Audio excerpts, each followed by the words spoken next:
Mexico has officially banned the planting of genetically modified corn, and it's already reshaping North America's agricultural map. Once, the US exported around $5 billion worth of GMO corn to Mexico. Today, those shipments are being rejected at the border. Meanwhile, Canadian corn trains from Manitoba, Ontario, and Saskatchewan are lining up at the port of Vancouver, heading to markets that were once firmly American territory. This isn't just about tariffs. It's about trust, regulation, and a new global standard that the US may not be ready for. In 2024 alone, the US exported 25 million metric tons of corn to Mexico, generating $5.51 billion. That represented 43% of total US corn exports and supported more than 133,000 jobs across farming, transportation, and processing. But now, uncertainty is shaking that foundation. Though American corn compliant with USMCA standards is temporarily exempt from tariffs, fear over revocation and inconsistent customs clearance has pushed Mexican importers to look elsewhere. The Mexican government is ramping up domestic production while also turning to Canadian suppliers, who offer fewer disruptions and greater transparency, even if prices are higher. As of August 2025, US corn was trading at about $4.50 per bushel. Canadian corn from Manitoba was selling at $4.70, and Ontario corn reached $6.37. While the price difference may seem small, it adds up fast. With $5.5 billion, Mexico used to buy 25 million tons of US corn. Now, the same amount would only cover about 22 to 23 million tons from Canada, creating a shortfall of 2 million tons, enough to feed over 10 million cattle for 3 months.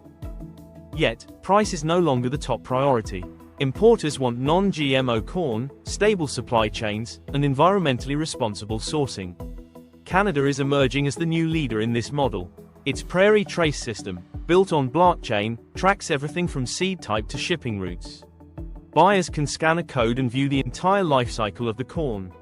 At the same time, farms in Canada are switching to renewable energy, reducing mechanization, and relying more on rail, cutting carbon emissions and delivery times. Contrast this with the US, where corn sits for 10 to 15 days at ports awaiting inspection, subject to policy changes and rising costs. Logistics have become a major bottleneck. In 2025, new tariffs on cargo ships built with certain Asian components pushed up US transportation costs by 25%.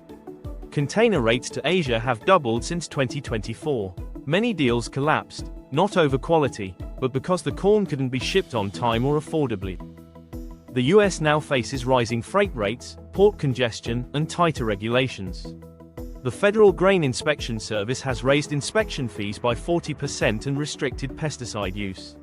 Delays and backlogs have become routine. Some 180 vessels sat waiting in southern ports this spring.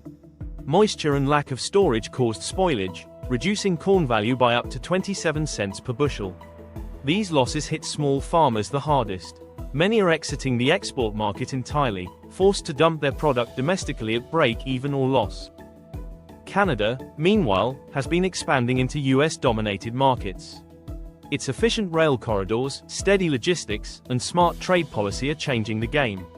A March 2025 agreement with South Korea now allows Canadian organic certified corn to bypass re-inspections, something US exporters still struggle with. Policy tools like Export Development Canada offer shipment insurance and rebates for low-carbon transport, giving Canadian goods a green, cost-competitive edge. Canada isn't just selling corn. It's selling trust, traceability, and climate-conscious policy, everything the modern importer is demanding. The shift is deepening. In February 2025, Mexico banned imports of GMO corn for human consumption. Since over 90% of US corn is GMO, much of it now fails to meet Mexico's new standards. Other countries quickly followed suit. Major buyers in Europe, South Korea, and Japan are now inserting non-GMO clauses into their contracts. Multinational food firms are adjusting supply chains, favoring cleaner, traceable sources. Global buyers are no longer defaulting to the US, they're re-evaluating. Blockchain-based transparency, pesticide limits, and emissions reduction are becoming baseline requirements. US corn, once the gold standard, now faces a growing reputation crisis. Meanwhile, American farmers are hurting. corn prices have dropped to as low as $3.45 per bushel, lowest in nearly a decade, while production costs remain high. Nearly 2.5 billion bushels are expected to remain in storage through September, the most in 6 years. Farmers are renting warehouse space or using plastic grain bags, hoping for a future buyer. Some are leaving fields unharvested, leasing land, or taking up other jobs to survive. In the Midwest, ethanol plants are shutting down. At least 25 have paused operations, cutting jobs and affecting local economies. Barges along the Mississippi are hauling lighter loads due to low water levels, pushing shipping costs even higher. The value chain is crumbling. Farmers, processors, shippers, and entire communities are caught in the fallout. Even as domestic infrastructure struggles, global expectations keep rising. Traceability, chemical safety, and environmental responsibility now define success. Canada seems poised for this new era. Its entire supply chain, from seed to port, is optimized for the values that now dominate global trade. With coordinated public-private partnerships, transparent systems, and climate-conscious policy, Canada is moving ahead, quietly taking over. American corn, once a symbol of abundance, is being left behind, not because it can't grow, but because it can't adapt.